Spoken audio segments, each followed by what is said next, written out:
Okay, now we are on stream. But yeah.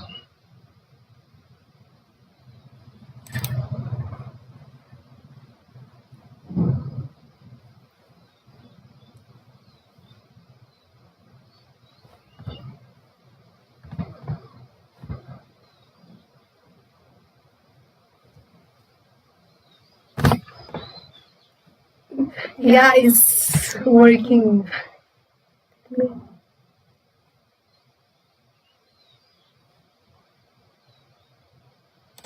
But it's a bit of the slow. Uh, Let me record over here as well. Recording in progress. Okay, now we can start it. So yeah. Hello everyone, my name is Irsa, and in today's podcast, let's say the stream, we are going to talk about many things. And he is a Siddharth from India, and so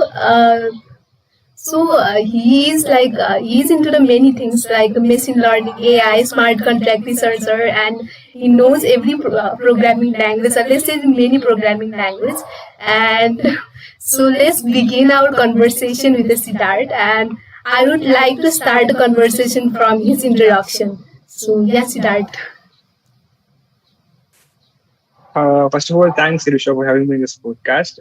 And I said, I'm Siddharth, and I'm from Chennai, Tamil Nadu, which is the southern part of India. And starting with, I'm currently working as a smart contract researcher in a company called True Dot Labs, which are more into like cybersecurity kind of work in the Web3 world. And like starting from my journey, like I'm into this blockchain stream for like around 1.5 years. Before which I was working as a data scientist in companies like Nissan Digital, Stripe, etc. Where my focus was mostly on computer vision, NLP, and all those stuff. And like I'm into like I feel like knowledge is the eye opener, and we always feel free to seek whatever thing we get upon. So that's how I was introduced to blockchain. So while I was in data science ML, it was good, but blockchain was something even more fascinating. And once I started seeking knowledge in it, it is like even more interesting. And I want to be some of those person who is into like who knows both the worlds of AI and blockchain, and that's it. Okay. I mean, you are into the both AI and I mean, in the blockchain space. I want to know about your journey from like being a data scientist to the blockchain developer and now the smart contract researcher. Yeah. So it's not like two different worlds. It's like blockchain is a made up name. You can say like a name for storing data. Like it's about how we store, but the ultimate goal is to store data in a much more efficient manner. And AI is the next part. Like AI comes into place once we have those data. So part of the machine learning is like first step is to gather data, and second step is it process those data and creates a models based on those data. So blockchain and AI goes hand in hand in this manner. Like it's the future will be like we'll be storing data in blockchain. So when you store data in blockchain, it means it's a more credible data. Like currently AI models, like we can pass any data and create a model. So there will be a question like how do you know this data is the correct data? How do you know this data is secure data? So for these kind of things in future, how it will integrate is like we will fetch those data from blockchain and we create models using those data. So that's how AI and blockchain will go hand in hand. Like it's just a like small point. Like it's one of the simple use case where you can combine AI and blockchain. But answering to your question, like how the journey was, it's like like I said, initially it's a completely two different worlds as of Yeah. development is concerned. Because I completely code in Python and all those stuff in what to say ML.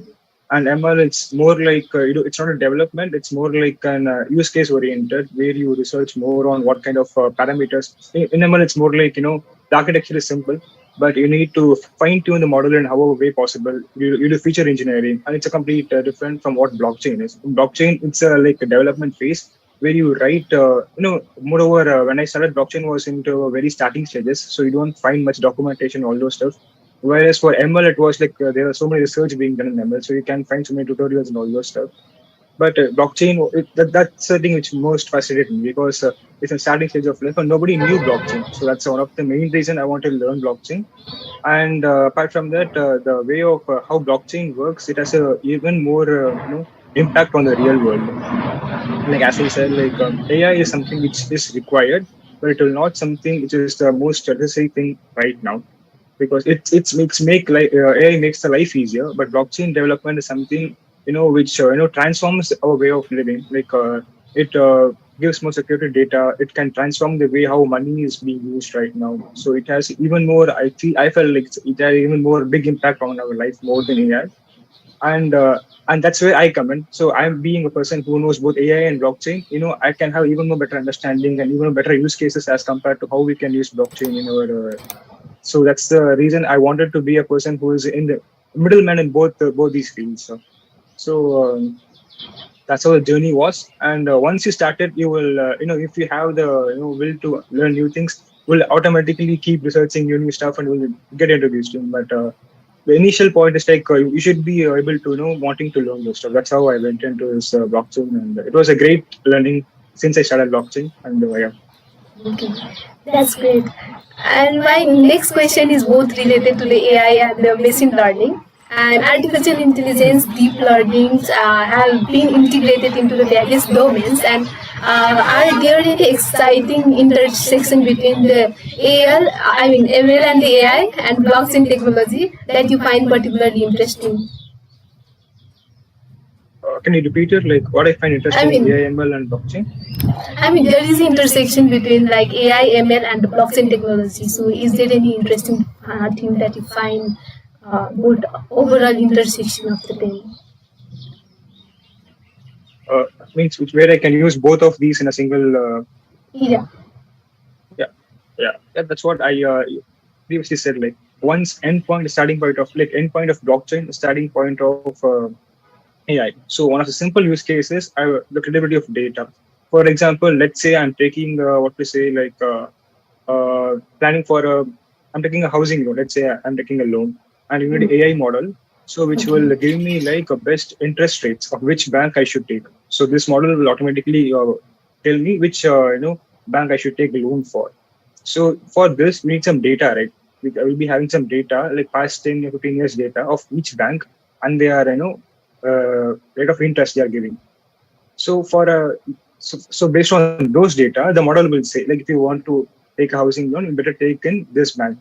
So no one will want to give a very worst rate of theirs. Suppose there's a bank named XYZ, they won't give their worst rates. They will give their best rates, assuming that people will come and look in. So in that manner, the data which I'm training the model has no credibility of I'm using a correct data or not. So anyone can give any data. So in those times, I can use blockchain. So those data are publicly available. So anyone can verify. So are those data correct? And am I taking the correct data? So in these cases, they will give some what to say. I know the model I'm training is in the correct data and it is the valid data given from the bank. So in this manner, the endpoint of blockchain, starting point of AI. So using blockchain, I will store the data. And now these data, when I create a model using this blockchain based data, so people will have even much more trust on the AI models I'm building now. And it is a very, very simple case of how you can integrate both blockchain and this thing. Apart from that, many things are happening now. Currently, the thing I'm even working on is something related to integrating AI and the blockchain. So, which is like a cybersecurity in the Web3 world. Suppose Nice. there is some attacks happening. Suppose, let's say, like there is some spam contract, just whatever happens in Web2 world. So, you click some clickbait and you see some your funds being transferred to some other account, which happens in normal Web2 world. So the same thing can also happen in the Web3 world as well. You connect your wallet and you mint some NFT or a token. You see that all of your funds are being transferred to another account. Some attack is being happened on your wallet. So we can use AI and all those stuff, to prevent those things like beforehand, before a transaction happening. I can compare the contract whether the contract is safe or not. All those things using AI. Using AI, I will give a security report of the contract in seconds. Like we will bypass the layer of auditor. You don't need an auditor anymore. So you can have a manual AI-based check on your contract. And you can say before buying any tokens, you can run those AI simulator. It will say like this contract is vulnerable. You should not try before please don't mint NFT from this contract. So in seconds, the AI will give you an output of what the exact state of the vulnerability contract is. So you can use AI in this manner as well. So Okay. there are many use cases. These are some very basic use cases I'm saying. Okay. You have said like smart contract auditing is being replaced by the AI, right? So how like is there is no need for the smart contract auditor, or is being replaced by the AI? For Uh, I don't exactly literally mean replaced by AI. It's like you can, for instance, like I have a contract with me. So if I book an auditor, it takes so much time for them to review it and do those stuff. So as a I can't audit a contract on the go. Suppose you find an NFT collection in the internet.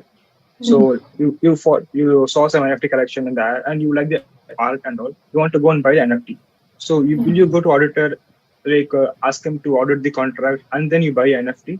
No, we don't do that usually. You just go into the contract and click on the mint button.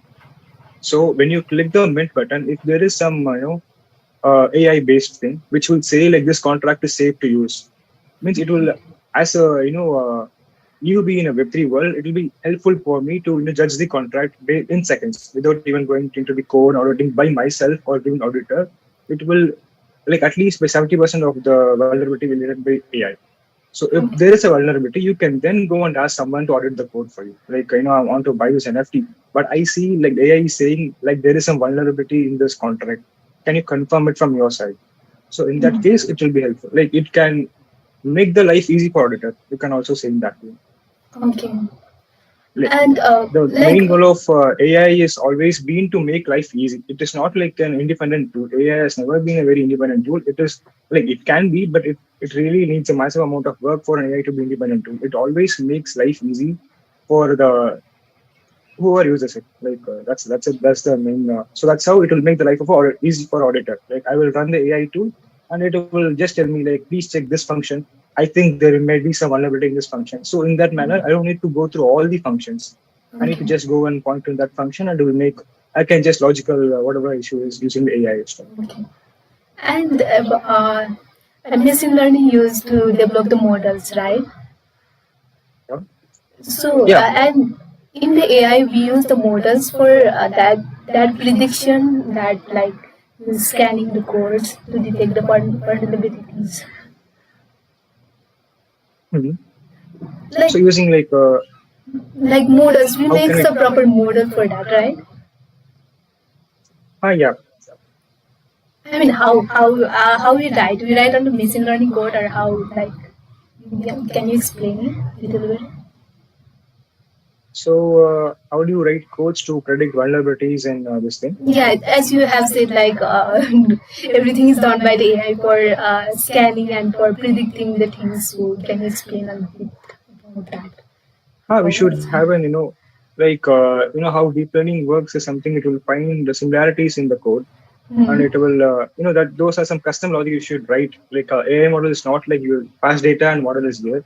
There is some pre-processing custom logics, which, whatever I find as auditor, like I will check through a code. If you give me a code, I will, as auditor, I will check through some main functionalities, whether it is there or not. Some checkpoints will be there, whether these are the factors being done.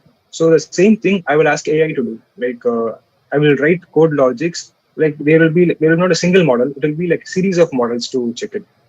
Like okay. suppose there is some reentrancy attack happening there, and I will write some functional logics as well as code similarity logics.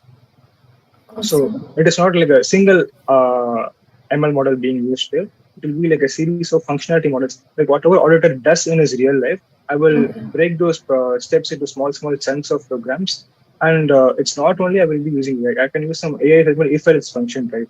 So I will use my custom layers as well and some bit of modeling to check the similarity of the code and all those stuff. It's not like simple to explain it. It's a series of models being used as a complete pipeline.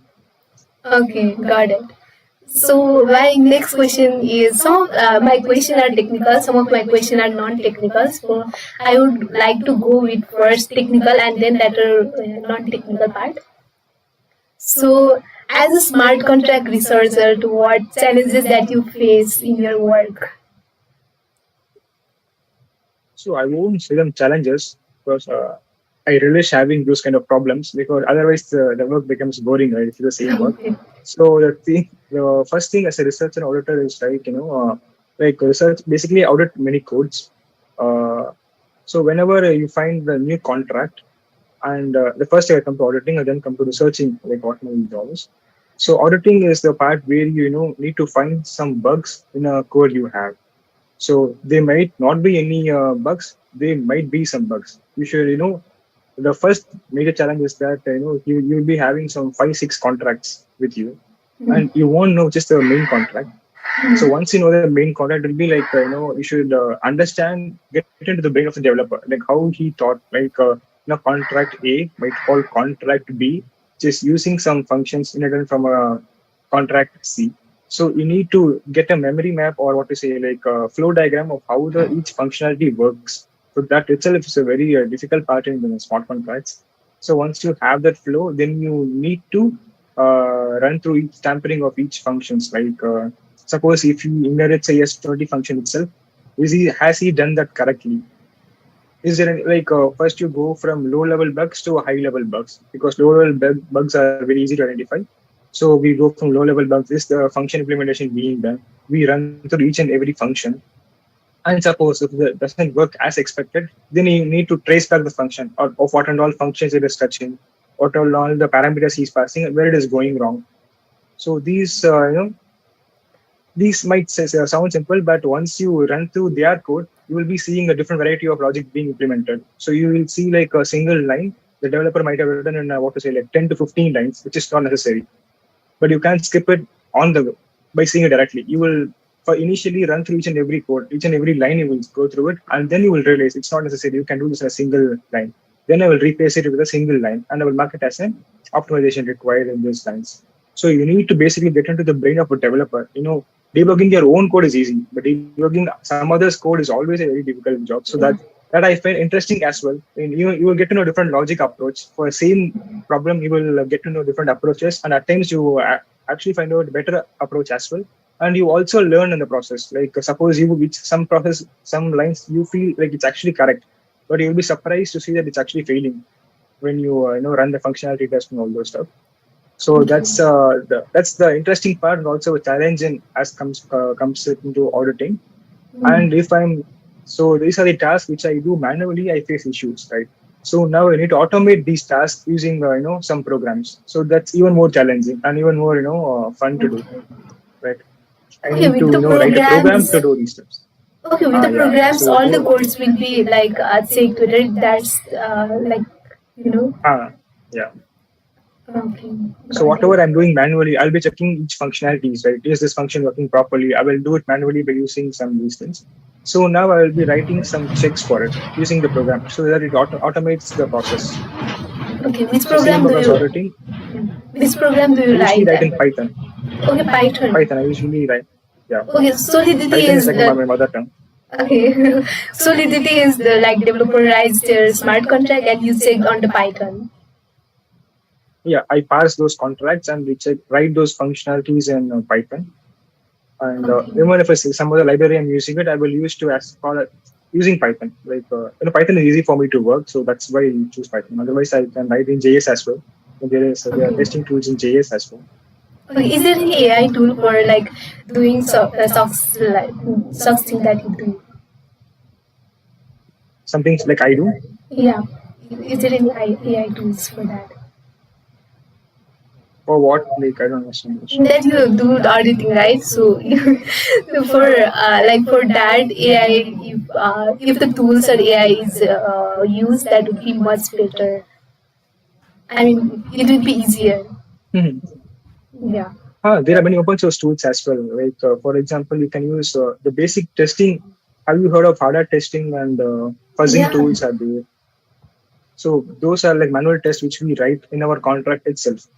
Like Okay. hard hat testing for developer purposes, hard hat foundry, and you can also use Slither. So these are tools which are out there which does the same thing. Like they are literally the Okay. same. But what we are, they don't use ML and all. Like they don't use AI and ML there. They write some like programmatical functions which will give you like basic coverage of a basic. So that's the first thing auditor does. He runs all these tools. He gets a basic summary of what the contract is, and then he starts debugging. There are tools out there. You should try with our unfuzzing tools to get around all the stuff. Are there. Okay. Now I'm curious about what kind of the projects that you approach and what kind of the project that you are like doing. In my work, Anything that you like you are doing. because in my work we are a product-based company, so we're building our own product for it. So we don't engage in other client projects. But as of me, like I build projects more into which has combines the use case of a blockchain NFTs, tokens, and that solves some real world cases. So that's the thing I always try to do. So Okay. yeah. Because So apart from that, yeah, you can go on. no, no, I basically build projects whenever I want to learn something. Like there's some new ERC I want to learn. I want to understand it thoroughly. Hence, I build a project based on that ERC, and I try to combine with some use case around. So that's how ARC mean? my main ERC. You don't know ERC? Okay, got it. ARC. I heard it ARC. Okay, okay, right. Okay, that. So basically, And if you whenever you want yeah. to learn something, you create a project in it. You get a even more better understanding of it. That's how I do projects. So, Okay, based on ERCs. not based on ERCs. If you want to learn anything, right? Suppose during my times in data science, so I Hmm. want to learn computer vision in a much more deeper manner. So that the time I was a newbie in computer vision, all this stuff. So I instead of when you learn stuff, you feel it's kind of boring, like learning. But when you do some project, it actually makes you like you will face some issues in it. The Hmm. program won't work on the first time. You will definitely face some issues. It will Yeah. definitely break. So once you debug it, you learn more while debugging, because when you see a tutorial, it is like one-way communication. It literally tells you to do each and every step. When you do it, it's definitely going to work Hmm. because you don't know the wrong step. So the correct way of learning, I feel, is like constructive learning is like trying it on your own. When you try on your own, you will face many errors and difficulties. While debugging it, you will be initially going the wrong path, but that actually will teach you a lot. Like so once you try to understand where am I going wrong. So I built initially in my starting days in ML, I built a Sudoku solver using what to say, OpenCV and all this stuff. You Open show a sea. Sudoku to a webcam with yeah, computer vision. So you Okay. show a unsolved Sudoku problem to a webcam. It will solve it and show you in a VR AR manner. Oh, okay. Means Yeah, I then got you it. just put I on saw it. the yeah. So there are so many stuff in it. Basically, I started by learning what a CNN is. That's how I started that project. Hmm. So once I started, I felt like let me do this use case because I saw Sudoku a lot. So let me do this use case. So once I started it, I made some let's do it in a manner way it will be like AR VR like so once it had AR VR, it is like even more challenging. So challenge come challenge. So at last you will be having a very finished product. It will give you more satisfaction as well as you will learn a lot in the process. So that's my definition of a project. It's not like I need to do it. It's like I want to learn something, so let's do a project. So that's how it Okay. is. Got it. My next question is zero knowledge proof. JKP. Okay. JKP has been used to enhance the privacy and security in blockchain system. So can you explain it how it works and their applications? I think how it works is a very complex answer. So let me say in a very simple manner. So a blockchain is a public thing. Like anyone can see anyone's data. So if I make the blockchain private, it's called hyperledger and all this stuff. So I'm not a very big fan of public blockchains. So so I want the data to be public so that anyone can access it. But we need to give some privacy for data as well. For example, let for a simple use case, let me say like you are getting salary through the crypto. Okay.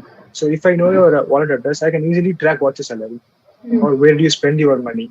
It's not a good thing. I don't want my salary to be tracked by others. I don't want others to track what my expenses. But I want to store in blockchain. So then what do we do? So I need to, although the blockchain is public, I need to have some private data for myself. So then there we use zero knowledge proof.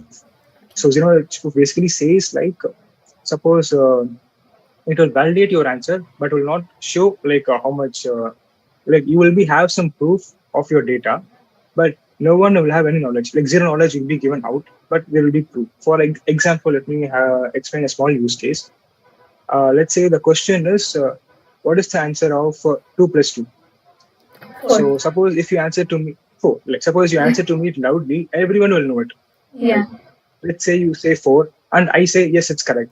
Then the other person will definitely know it. Yeah, it's correct answer. So everyone will start shouting 4. Suppose let's say what's 2 plus 2, and I you say some other number. Let's say you say 10, Mm. and the proof is that I will give you an answer stating it's yes, which only you will know. Like I will encode your problem in such a way. I will encode your input, whatever it is, in such a way, and I will give a reply to it. Like let's say when you answer right, you get like 5 chocolates. So I will give you like 5 chocolates without disclosing what your answer is to the people. So like your data is in blockchain, but no Mm. one will know what your data was. But they Mm. will see that she executed correctly. She got a reward. Okay. So that's how zero knowledge proof works. Like the data is in blockchain, yet no one will be able to understand what the solution was. So that's a main use case of a zero knowledge proof. And there are many ways like you can see like there are many ways to how to say achieve it. So you can use a very simple use case is to use a L2 chain. So I will use a L2 chain. So and I will update the Merkle root in the main Ethereum. So they will Okay. use a ZKP there. So instead of tampering. So there are many use cases for it. So zero knowledge proof is a next cutting edge technology because everybody needs privacy. Everybody don't wants everything to be publicly said. So the next thing is zero knowledge proof. That's a very huge topic to talk about. Yeah, that's true. And I want to know about what programming language for the JKP that is used. And is there any project that you have implemented JKP? To be really frank, I'm not very much into ZKP. I did some like I'm also like intermediate level in ZKP. Like Okay. I built some developers tools. Like my I used Cairo. That's a programming Okay. language used in Yeah. like Starknet. So my Mm. exposure to ZKP was mainly through Cairo, and we will develop a tool there. So which is like a storage slot reader in Cairo. So we have tools for Ethereum. Let's say like we have a private variable in Ethereum as well. So it's you can't be able to read those variables from blockchain. Like suppose you can't query private variables through Etherscan or something like that. Mm. So we built a tool wherein you can get to know what those data are the private variables. So that in the Starknet ecosystem. Okay. So suppose you have some game logics in a private variable, so which Mm. it's intended not to be viewed by anyone. That's why they are in a private variable. But we built some tools to exploit it, so that there are tools which you can use to access private variable. So it Okay. basically called a slot reader. Slot reader basically access instead of querying data through blockchain, it will access the storage slot wherever data is stored, and it will read those data from those slots directly, and retrieve those data like and return it. It's a developer kind of. It's not a what to say like a user. It's a developer tool that can be used in the Stack module. Got it. And the next question is, let's talk about the hackathons that you have gone. That is interesting. You have gone to the India, Tokyo, and okay. Yeah, So, that's investment. into Stack type of thing. Yeah. You have gone to the Eat India and Eat Tokyo. So my first question is how the hackathon works. Secondly, how do you feel about being there and building a project within the limited period of the time? So thirdly, what insight do you have discovered during the hackathon? Something that blows your mind or something, some perspective regarding the things that it might have happened. So hackathon, like, like normal hackathon happens like you go to a place, you will be given a time like around let's say even 2 hours or 1 day or 2 days. You will be given a topic and you need to provide some solution like give your own project and they will evaluate your project and they will give the prizes, like based on who's the first, second, third. That's how a normal hackathon works. So I thought I didn't find it very interesting in the beginning. That's really that. So I didn't go to much hackathons initially. My first hackathon was ETH India hackathon. Like I said, I don't have like much great knowledge in Ethereum. So I thought like going to a hackathon will actually help me, network with fellow members in the Ethereum workspace. That's how I went into ETH India. So once I went there, the exposure there was on a completely different level because it has a global exposure, and also it's like where you're given tools to your hand, and your work is just to think of a good use case and build a project, and they will support you from every ways possible. Like for example, the best part of the Ethereum account which I attended is that there will be a bounties program. For example, suppose let's say companies A, B, C, D who have their own tools come to the hackathon, and they will say that use our tools to build your project for the hackathon. And even if you don't come in the top 10 of the hackathon projects, we will have our own prize pool, which we will be giving who are using our tools. Suppose I use, let's say, a tool from MetaMask. And although I don't select in the top 10 of the projects, MetaMask will they themselves be giving some bounties for the people who use MetaMask tool in their project, and they will be also having some bounty program like the best use case, best real world use case, best implementation, and they will be having their own bounties. So this excites more because when you see the crowd, like you see like more than 5 lakh people there, and you will initially feel like I won't even come in the top 10. So what's the use of hackathon? That's how I felt initially. There are so many players there. But once you see this bounty program and also the people around there, it's not more like going for prizes. It's like having fun with the other developers and build some good projects out there, which you feel satisfactory. So that's how the phase was. Like it's no more like a competition. It's like helping each other out and building something useful in the time span, and interacting with the we get to know about the different tools in the market. So different tools, like there is something called WorldCoin, there is something called a new networks, Zero network, and there are many things you come to know. You go there, ask them like what does your tool do. There's something called push notifications where you can send notifications, just like alerts are coming in the WhatsApp and those things, right? You can just push alerts into the MetaMask. So those kind of things, like even if it's very difficult to do by yourself. So when you're in a hackathon, it makes the life very easy for you to learn new things because the developers are there. So whenever you face some issues, you directly go to them. You just say to them like, I'm facing these kind of issues. They will instantly help you. So it makes the process very simple, very easy to do, and also the networking is very good. You get to know different people, their ideas, their perspective of how blockchain is, their perspective of how well you can use a project for blockchain. So the experience which you get out from there, like for me, with India, I learned much more things in those 2 days, which I don't think I will be learning in 2 months. So that's that much I learned in 2 days. So you will give more than the projects and the bounties, the amount of knowledge you get from different people. So that's actually very very interesting. That's that's happened in East India, and then with the bounties we won, we went to the East Tokyo as well. So there also the crowd was awesome. In East India we had a very big number. That was not the number of people in East Tokyo. East India was in Bangalore, and it's a IT hub. So you found a lot of IT people from India. So yeah, and then in Tokyo the crowd was less, but still the quality of crowd was awesome. We spend most of the time whenever we go to hackathon, we plan like we do a lot of stuff, but we spend most of time in talking to others, like what their work is and about blockchain. You get to know different That would be stuff about interesting. what they're doing in their using blockchain. So when once you get to know, you'll be asking questions just like you do to me, right? Like asking how do you use blockchain? Tell me about ZKP. I do the same stuff. Tell me about your product. So what do you do? How are you implementing it?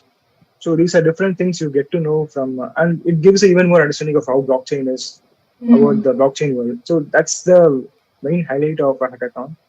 Yeah. Okay. And my last question is like, what suggestion would you like to give to the audience who want to getting started, or anything that you want to add on? Uh, Okay, like if you want to start to hackathon, what do you want to? No, start in blockchain. What do you Anything. want to? Blockchain, hackathon, anything that you feel like sharing it. Okay, so my advice will be like if you want to start, basically in computer science field, it's not like mechanical electrical. It has a very large number of ideas and streams available in the computer stream. So you can be Android developer, you can be a backend developer, front-end developer, AI. Yeah. Even if you come to ML, it is like ML ops, like DevOps kind of ML.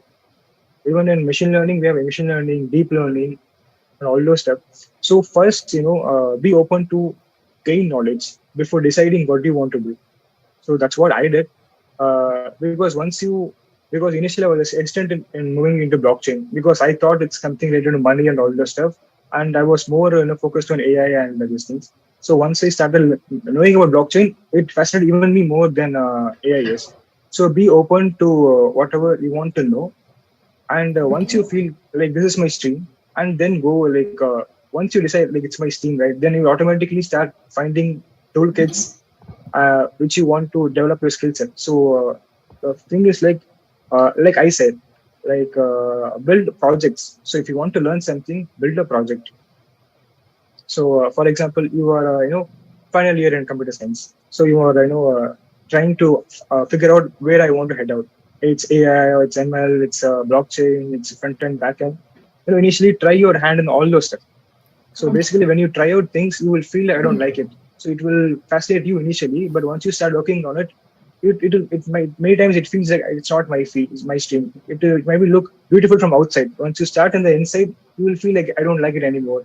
Because I see many people who are in ML, they say like I don't like the stats anymore. It's like same repetitive job. Okay. And on the other hand, people say it's very interesting. It's analytical people will find it very very interesting. So there are two sides of a same stream. So that's why we need to try it before concluding from others' words. So once you try it, you will definitely see it's my stream. Like once you are connected to the stream, then you will definitely find your ways to gain knowledge in it. So that's how it is. Like so, once you start liking something, like you will definitely try searching on it. Like and also don't try something very big initially because it will demotivate you. So Mm-hmm. try something like have short-term goals. Like for example, if you're doing a blockchain smart contract, try doing a basic token, 7 to 1 token, ES20 token. So that's a very simple, but it'll be new for you. So once you have that success, go on to build something complex. Like only the owner can mint token, only the this person is allowed to mint, like whitelisting, blacklisting. So those kind of things. Go step by step process because if you started a very big project initially, you will feel like it's very tough. It's not up to my caliber. You will give up easily. But keep it as a goal. Like plan short-term goals, but have a idea like ultimately I should be able to build this. So have a very big target in your mind, but start moving in short-term goals. That's how I learned to blockchain because it initially seemed like a very tough subject for me. So when I started blockchain, so then I broke down into small parts. Like let's do this, let's do this, let's do this. In that manner, like you will be having a very more structured way of learning. Okay. We have only the 1 minute, less than 1 minute. So Yeah. I Oh, yeah.